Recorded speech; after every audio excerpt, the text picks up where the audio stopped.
आणि कर्जदारांना मोठा दिलासा देणारी बातमी म्हणजे रेपो रेटमध्ये 50 बेसिस पॉइंट्सची घट झालेली आहे। आरबीआयने सलग तिसऱ्यांदा व्याजदरामध्ये कपात केलेली आहे। आरबीआयकडून रेपो रेट 6%वरनं 5.5% आणण्यात आलाय।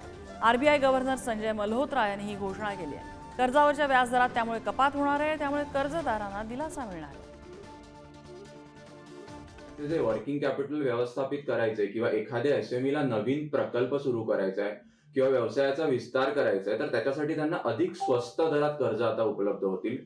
कमी व्याजाचे कर्ज मिळालं त्यांना, तर त्याच्यामुळे अर्थातच नवीन गुंतवणुकी वाढतील अर्थव्यवस्थेत।